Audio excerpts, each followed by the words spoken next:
Baik, Assalamualaikum warahmatullahi wabarakatuh. Saudara saya sekalian, apa khabar semua? Siapa yang akan bekerja, saya mengharapkan anda semua dalam keadaan sihat walafiat, bersedia untuk bersemangat untuk teruskan perjuangan hidup kita selagi mana kita masih lagi boleh bernafas. Dan ada kaitan dengan topik pada malam ini sebab penyakit-penyakit yang disebabkan oleh autoimmune disease atau penyakit-penyakit autoimmune. Nanti saya explain apa maksudnya. Adalah begitu banyak sekali sampai lebih daripada 100 jenis. Sebagian besarnya nama tak pernah kita dengar pun. Tapi saya akan cerita yang mana yang common atau kebiasaan kita tengok ataupun kita hadapi sekarang. Siapa yang ada autoimmune disease? It's very common. Ada setengah tempat sampai 20% daripada kita yang pernah mengalaminya dalam seumur hidup. Kadang-kadang dia datang sekejap dia pergi, tetapi ramai yang susah nak orang kata apa, sembuh secara sepenuhnya. Kadang-kadang bertahun-tahun, kadang-kadang sampai dah give up pun ada. Jadi kita nak cerita, semoga anda semua pada malam ini ada harapan. Ingat, saya memang akan terus berjuang untuk sesama kita. Saya pun tak perfect, sakit, ada masalah-masalah lepas dan kita cuba pertahankan supaya dia tak kena relapse, umpamanya kanser. Kalau tak kanser pun autoimmune ni juga amat sengsara bagi mereka yang faham maksud saya. Boleh-boleh? Alright, so dengar dah ambil nota, dah sedia? Tolong tekan like dan share sebab ini juga sebagai amal. Bagi saya, dah sampai ketikanya saya merasakan apa yang saya buat walaupun dalam keadaan letih kadang-kadang, tapi saya nak buat juga sebab saya tahu akan ada minimumnya seorang yang tunggu di luar sana yang mungkin dapat saya tukar wajah hidupnya walaupun tak dapat lama senyuman, dapat sehari senyum sekali pun alhamdulillah sebab dia dah sengsara begitu lama. Anda tak tahu kalau kena, contohnya saya bagi nama-nama penyakit seperti dengar dah sedia belum? Voice semua saya dah check, hijau dua-dua belah ni okey. Nombor satu ialah faham dulu apa autoimmune. Walaupun berkali-kali kita dah pernah dengar autoimmune sendiri. Immune tu maksudnya semua sel-sel yang menjadi army kita, menjadi penahan daya, maksudnya kekuatan imun kita tu untuk melawan virus, bakteria, penyakit semua. Sel-sel tu dalam keadaan tenang, dia tak protect lagi dah, tak kawal lagi dah, dia buat mistake. Dia anggapkan sel-sel organ ataupun tisu kita ni atau gelenjar-gelenjar kita pun dia anggap sebagai foreign body, sebagai orang asing. Jadi kerja dia ialah tangkap orang asing, kalau boleh bunuh-bunuh, kalau boleh kita telan-telan. Jadi kalau dia salah tengok, buat kesalahan atau kesilapan, contohnya kalau dia tengok kat mata ataupun kat thyroid, mata pun ada kes-kes seperti Sjogren syndrome yang menyebabkan mata jadi kering, mulut jadi kering, semua badan semua jadi kering. Tu ada satu autoimmune namanya Sjogren syndrome. Tu teruk sampai vagina you semua jadi kering habis. Okey, batuk gila-gila. Tu Sjogren. Tapi you jangan dengar kan. Tapi yang you rajin dengar apa dia, seperti thyroiditis. Pernah dengar tak? Yang hyperthyroid, yang mata sampai nak terbeliak tu, hyper tu dipanggil grave disease. Itu autoimmune. Berarti thyroid ni tak sepatut dia attack balik organ ataupun tisu-tisu bahagian thyroid ni. Jadi rosak habis. Faham tak? Jadi dia bermasalah, jadi hyper. Sebab apa? Bila dia attack, gland kita ni nak kerja kuat, nak bayar balik hutang-hutang thyroid hormon yang tak cukup tu. Jadi dia bengkak. Pernah dengar tak? Pernah tengok tak? Dan you jadi kurus, you jadi ketar, berpeluh, mata jadi terbeliak, lepas tu jadi panas baran, muka jadi merah, hot flashes punya konsep tu. Itu autoimmune. Dan bukan sehari dua, berbulan-bulan, bertahun-tahun, kadang-kadang kena buat bermacam-macam, kena pergi buat rawatan. Itu topik khas untuk thyroid saja. Tapi saya nak bagi contoh autoimmune lain yang dipanggil Hashimoto's ataupun low thyroid hormone, hypothyroidism. Semua rendah, enjin kita jadi perlahan, you akan selalu rasa sejuk, cepat besar, maksudnya badan boleh gemuk, lepas tu you akan rasa malas, tak ada mood, kesian. Orang macam ni pun dia jadi down. Okey. Itu disebabkan oleh autoimmune. Lagi saya bagi ada lebih 100, saya bagi 5-6 je. Pernah dengar tak adrenal gland? Yang di atas buah pinggang kita ada dua gelenjar yang cukup mustahak, yang jaga emosi you, jaga waktu you stres. Kortisol keluar semua tu, kalau tak cukup pun bermasalah, kalau lebih pun bermasalah. Adrenal gland ni nampak je kecil atas buah pinggang mustahak, tapi orang lupa atas dia macam ketayap, dia macam pakai topi putih tu kat atas tu, kecil je. Yang tu kalau berproblematik, kalau body kita anggap dia sebagai orang asing, siap. Tak cukup adrenal gland, mulalah besok dia nak ganti balik dengan steroid. Kan selalu orang-orang autoimun ni, semua penyakit autoimun kalau tak boleh ubat je, dia bagi apa? Dia bagi steroid. Tahulah. Kalau dia attack otak dan saraf-saraf, you akan dapat satu penyakit nama multiple sclerosis. Habis badan kita ni jadi sakit dia, tak tentu sebab dan tak tentu bila, dan sakit tu lebih teruk sampai kena pakai tongkat, lepas tu kena pakai wheelchair. Allahu Akbar. Sebab tu saya nak cerita autoimun ni secara lebih serius, dan you yang dengar ni tolong bantu bagi mereka yang you dengar ada autoimun. Dan you yang kena pun malam ni jangan putus asa. Saya nak bagi jawapan sekejap je lagi. Sambung dulu. Saya bagi contoh seperti kod-kod you tak tahu ni pun autoimun, seperti ankylosing spondylosis. You pernah dengar tak yang orang macam sakit tu macam slip disc, lebih pada tu pun ada sebab dia keras. Ankylosing tu maksudnya dia keras. Spondylosis tu maksudnya macam bambu jadi. So you dapat bamboo bone belakang you punya spinal cord ni dengan leher-leher sekali, tengok tempat mana. Allahu Akbar. Habis ligamen-ligamen you jadi frozen. Tahu frozen tak? You pernah dengar tak macam orang frozen shoulder tu, tak boleh gerak. Sakit, sana sakit. Ini yang seksanya autoimun ni. Saya kata walaupun dia bukan kanser, tapi sengsara dia kadang-kadang lebih teruk pada orang kena kanser. Sarkoidosis, orang yang ada autoimun yang dia tak kenal paru-paru dia. Jadi army dia, polis dia patut jaga kita punya paru-paru, dia tembak pula paru-paru tu. Habis, rosak. Lepas tu ada masalah rheumatoid. Rheumatoid arthritis, you pernah dengar kan? Lalu saya cerita tentang masalah sendi, masalah ni lah, macam orang ada arthritis tapi bukan arthritis sebenarnya. Sakit tak jauh beza. Sengsaranya lebih lagi, sebab rheumatoid ni dia boleh berlaku bukan saja sendi-sendi besar, sendi-sendi kecil, semua jari-jari semua dia boleh attack. You bayangkan, tu rheumatoid arthritis ni kesian. Saya tahu sebab orang yang ada gout, dia macam banyak bersahabat dengan orang yang arthritis ni lah. Diabetes, ada umpamanya dulu orang tak tahu diabetes type 1 tu mungkin disebabkan oleh autoimun, tapi sekarang dah banyak petunjuk mengatakan dia juga apabila pankreas tak dikenali oleh pengawal dia, maksudnya kita punya sel-sel imun ni, dia attack balik, itu dia panggil autoimun. Baik, siapa dah faham masalah ataupun konsep autoimun ni, tulis kat situ faham. Sebab kalau you tak faham autoimun, nanti saya suruh buat sesuatu, you kata kenapa dok, kena buat tu, kena buat ni. Rupa-rupanya ada kaitan dengan kita nak mengimbangkan balik, nak membetulkan balik. Sebab you pernah dengar juga penyakit seperti celiac disease, Crohn disease, bahagian usus kita.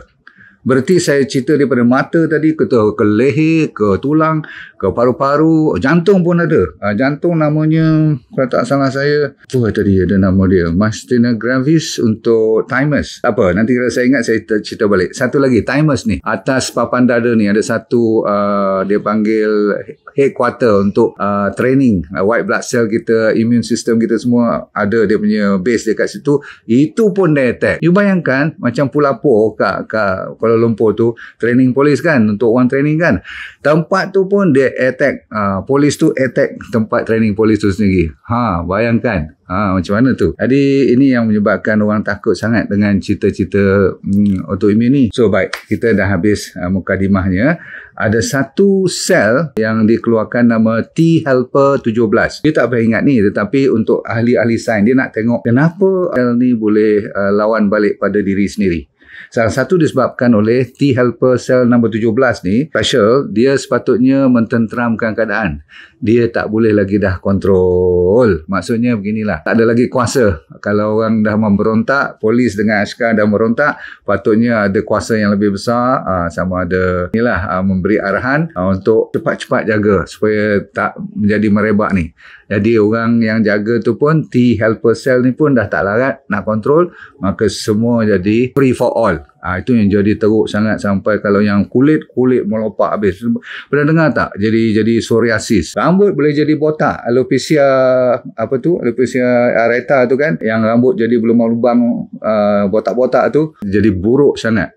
Kalau botak semua tak apa, dia berlubang-lubang pula tu. Jadi ini semua menyebabkan kita kena risau dengan autoimun. Ramai orang, bila doktor bagi diagnosis, kadang-kadang mereka asyik kena makan steroid. Lama-kelamaan ada kesan sampingan. Setelah 5-10 tahun dia give up. So kalau datang ambil lagi steroid. So saya nak bagi harapan, iaitu nombor satu, cara yang agak lama dah orang pakai ni, mungkin kita tak tahu di Malaysia.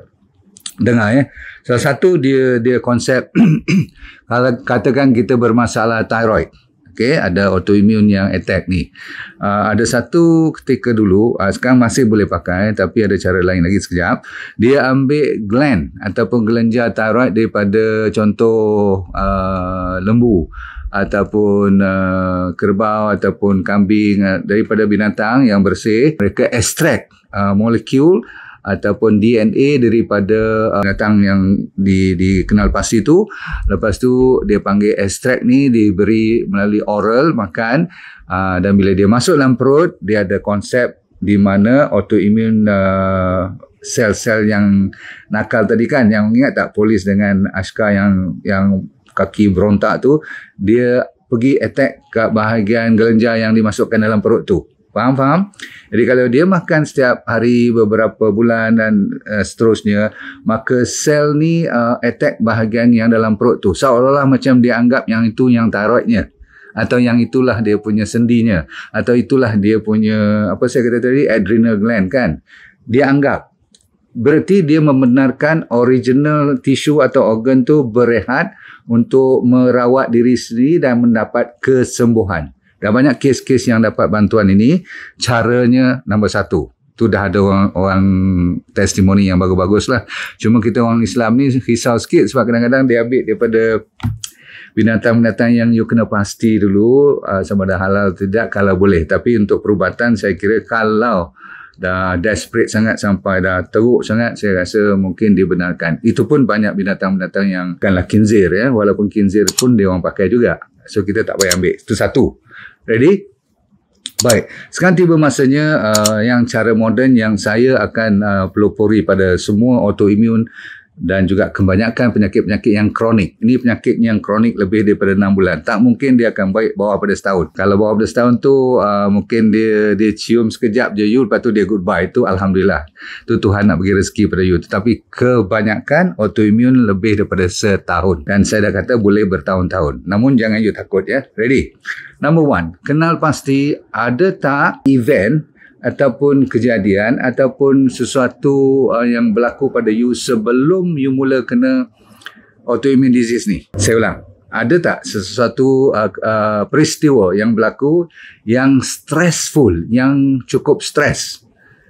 Sebab apa? Kajian untuk autoimmune ni hampir ke semua kes, hampir ke semua adalah sikit-sikit yang you terlupa mungkin, tetapi selalunya ada isu, ada saya kata apa, peristiwa tadi, dan kadang-kadang peristiwa tu mungkin dah berlalu setahun dua, you terlupa, baru autoimmune tu naik, timbul sakit kulit, keluar, membara, menyala, bengkak, sakit tak boleh gerak, semua tu pelan-pelan kan. Autoimmune bukan terus sampai tak boleh gerak.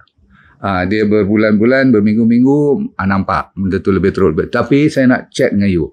Cuba checklist pertama. Senaraikan apa dia yang berlaku, satu atau dua. Atau lebih daripada dua tu teruk sangatlah pula. Tapi memang benar ada cerita stres. Sebab apa? Stres ada kaitannya dengan sama ada fizikal, contoh you accident, ataupun ada sesuatu yang berlaku kat rumah you, kena rompakan atau you terkejut. Faham tak? Inilah maksudnya fizikal. Tapi yang lebih banyak ialah emosi.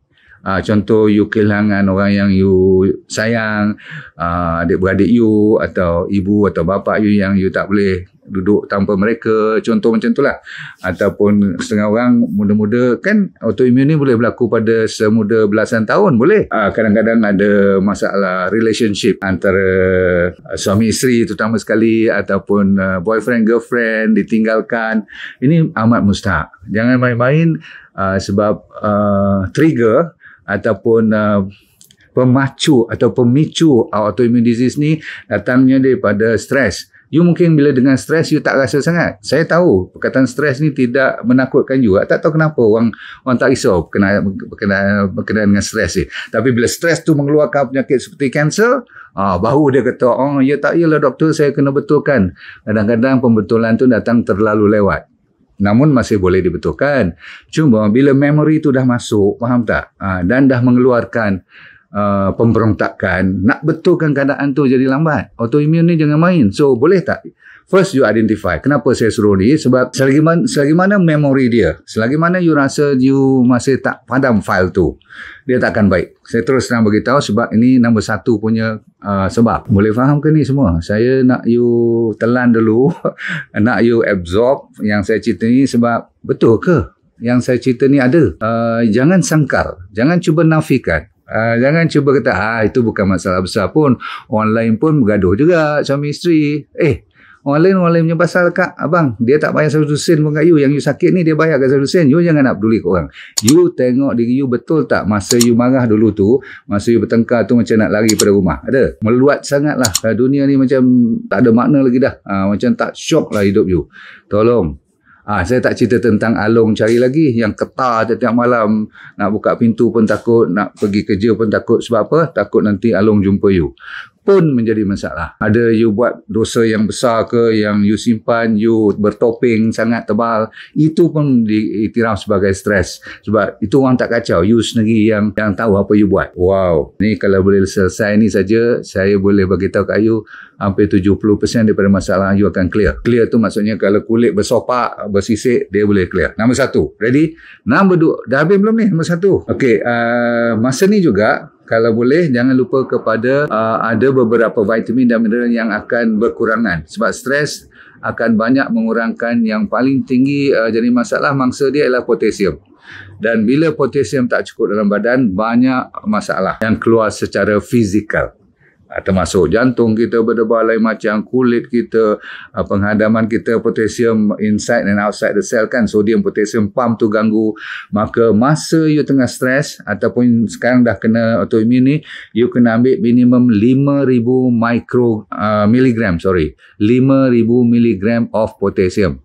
Banyak tu, tetapi boleh dapat daripada seperti avocado, seperti jambu, daun salam, daun moringa. Banyak you boleh tengok dalam saya punya YouTube. Titlenya makanan yang tinggi dengan potasium. Tolong. Okay.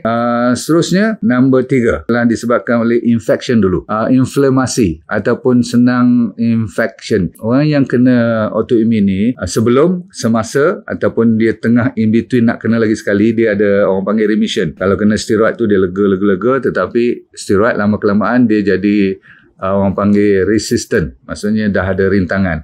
Ambil kena banyak lagi dos baru efektif. Lepas tu tahun depan kena ambil tinggi lagi daripada 5 mg ke 10 mg, 15 mg, daripada sebiji di 2 biji. Masya Allah. So saya nak you berhati-hati dengan inflamasi. Berarti kalau you dapat kurangkan masalah daripada kena infection lah, maksudnya bakteria ke fungus ke viral, zaman-zaman cough and cold, tak kira COVID lagi pun kena jaga diri. You kena cari jalan untuk mententeramkan you punya masalah inflamasi, radangan dalam badan. Okey, contohnya sebab tu kita suruh makan apa? Omega 3. It's very important. You tak tinggal omega 3. Okey, tadi saya suruh ambil apa? Potassium. Kan? Ni semua kena tulis ni sebab you yang dah kronik lebih daripada 5 tahun jangan putus asa sebab nombor 3 ni semua orang dah tahu.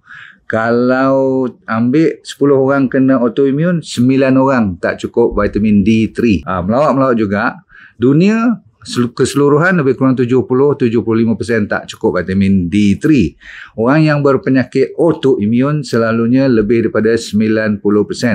Hampir kesemualah tak cukup vitamin D3. Kalau ada pun dia kawasan yang rendah. Kalau termasuk dah normal pun. Tapi kita nak dia atas, dia tinggi. Sebab tu orang yang ada vitamin D3 yang mencukupi bila dia dah sakit, dia tak berapa berat sakit dia, dan kalau dibagi dos yang betul, dia boleh menurunkan lagi masalah sakit, kulit, tak boleh jalan dan sebagainya. Terkenal dengan D3K itu untuk orang-orang yang memang berat autoimunnya menyala-menyala ni, dia setengah tempat tu bagi sampai 100 ataupun 200,000 unit vitamin D3. You jangan nak pergi ambil pula 1,000, 100,000, 200,000 tu. Saya cerita ni adalah di bawah protokol doktor yang pakar dalam vitamin D3 ni. Kita, saya dan anda ambil lebih kurang 10,000 cukup untuk orang kata apa, tidak bermasalah. Sebab kalau saya suruh you makan lebih daripada 20-30 ribu nanti jadi kontroversi. Tapi saya sendiri kalau masa menyala ke kena penyakit, kan kita ni ada kanser, kita kena hati-hati. Tak kurang daripada 5-10 ribu lah sehari saya ambil. Saya ulang. Sebab tu Santera, ingat tak Santera? Saya suruh you makan, kalau masa biasa sebiji pagi, satu sachet pagi, satu sachet petang. Betul? Untuk maintenance. Tapi kalau you tengah menyala, saya suruh ambil 2 pagi dan 2 sachet petang. Masih lagi rendah ni, tetapi tak adalah macam yang cuma direkomend dalam RDA tu tak sampai 600 hingga 800 international unit. Tak main lah kalau autoimmune kalau dekat bawah pada 1000 ni. Sebab tu saya nak minimumnya antara 5,000 hingga 10,000 international unit. Dengar dan tulis. Santera 2 pagi 2 petang. Masa tengah menyala, tengah sakit dan sebagainya. Kalau dah steady, jangan berhenti sebab D3 selalunya perlu pertahanan. Sambilan you kena matahari tu. So ini saya spend some time, saya melebihkan waktu sebab ini antara rawatan alami yang paling mujarab. Saya ulang, paling mujarab dan terkenal seluruh dunia sehingga kan ada 1-2 protokol. Kalau you tak percaya, you check. Kenapa saya kata macam ni? Orang dah buat berpuluh-puluh ribu international unit, kita masih lagi tak berani menceritakan lebih-lebih. Takut nanti jadi kontroversi. Tapi ingat, kalau you ambil ni, dengar semua type Coimbra Protocol, COIMBRA, Coimbra Protocol. Kalau nak ambil protokol ni, you kena ambil dengan doktor-doktor yang telah disertified oleh mereka. Saya tak mau salah ambil tanggungjawab nanti kalau jadi apa-apa you salahkan I. Tapi saya cerita ni daripada hati saya, nak bantu anda yang memang sengsara. Coimbra, dia memang bagi very high dose. Dia tak main lah 10-20 ribu ni kan. Tapi dia orang kena test darah you dulu, cukup tak you punya T3, T3 pula, itu tak right, sorry. D3, lepas tu you ambil K2 cukup tak? Sebab tu dalam Santera tu kita bagi partner sekali, D3 dengan K2. Tak boleh D3 saja. Nanti jadi kidney stone pula dalam you punya buah pinggang dan sebagainya. So ingat satu Coimbra Protocol, satu lagi nama Michael Holick. Ni semua orang panggil authority dalam penyakit autoimmune yang menggunakan vitamin D3 sebagai dia punya main orang kata apa protokol dia. Ada seorang lagi daripada Hungary, ada satu center, doktor ni nama Sofia Clemens, dia neurobiologist. Kita nak ambil pun sampel-sampel orang-orang yang dah berpengalaman, dah ada beribu cases dah. Dia juga mengambil vitamin D3 K2 sebagai dia punya protokol yang nombor 1. Nombor 2, dia akan gunakan sistem stress management yang betulnya kita pun dah cakap tadi, ada counselling semua, tapi dia orang lebih percaya kepada konsep diet, dan diet mereka tingginya omega 3. Dia orang banyak pakai fat, dia orang pakai rendah apa yang dipanggil karbohidrat, gula-gula memang tak ada langsung, ada bahan-bahan pantang larang dia. Saya nak cerita pada you, boleh copy tak sekejap tapi yang dia orang punya main supplement ialah D3K2 dan makanan-makanan yang macam minyak MCT oil, minyak kelapa darah tu, kalau kita tu pakai, kalau untuk kanak-kanak atau budak-budak muda, kita bagi, masih lagi boleh bagi apa, yang bawah 10-12 tahun tu bagi D&D Kids boleh. Kalau you boleh ambil Sachainchi oil yang ada vitamin E tu lagi bagus. So vitamin E Sachainchi oil D369 tu boleh digunakan pakai. Tapi satu yang menarik perhatian saya ialah dia tak bagi makan minyak-minyak yang daripada sayur-sayuran dan bunga dan bijirin. You tahu kan, canola oil selalu saya sebut pun, daripada safflower yang ada GMO seperti soybean bagus, saya tak kata tak elok kan, tapi minyak dia tu kalau datang daripada GMO yang ada glyphosate, yang ada Roundup, yang ada spray tu, dia orang tak galakkan langsung dan memang tak benar. Ada lagi yang dia tak benarkan, iaitu gluten. Dia tak bagi makan casein, iaitu daripada susu. So bahan-bahan tenusu out, bahan-bahan bijirin yang you tak pasti you allergic tak, berhati-hati, termasuklah gandum, terutama sekali yang ada gluten. Lepas tu berhati-hati dengan telur.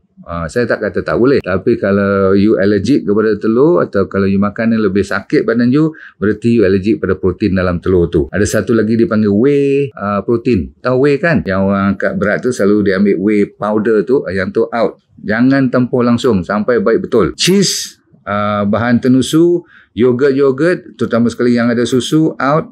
kecuali yang yogurt yang plain. Untuk probiotik you boleh, tapi itu pun dia tak bagi banyak. Dia orang very serious tentang makanan-makanan bijirin-bijirin ataupun nuts and seeds yang you tak boleh. Ada kacang, ada bijirin yang you tak boleh makan. You sendiri tahu. Sebab tu dia orang ada konsep yang dipanggil elimination diet. Makanan you kena tolak apa yang you tak boleh. You kena tahu sendiri. Kadang-kadang tersalah makan, terkena, terjadi, baru you tahu. Sebab apa? Susahlah kita nak tahu makanan mana you allergic. Tetapi kalau dah berumur sedikit, you dah faham. Aku kalau makan ni, contoh, aku tak boleh makan kacang. Kacang pun tak semua kacang. Kacang tanah je. Nanti naik balik. Contoh kalau saya kena gout, tak boleh belacan contohnya. You tak boleh makan belacan lah. Okay. Setengah orang tak boleh makan ikan bilis. Tapi dia boleh makan tempoyak. Makanlah tempoyak tu. Dia panggil elimination. Yang mana tak boleh, you tolak-tolak sampai akan ada diary you. Yang pantang tetap pantang. Tapi yang ni yang dia tulis ni terkenal seperti kata apa, makanan-makanan ubat-ubatan yang anti sakit, painkiller, terkenal. Painkiller is bad. Ni ada satu yang sensitif juga, vaksin, tapi tak semua vaksin. Saya tak mau campur aduk. Ada setengah vaksin yang kalau terlalu lebih dos ke apa-apa yang tersilap, saya cuba lapik cakap saya. Nanti saya pun dah 3 kali vaccination.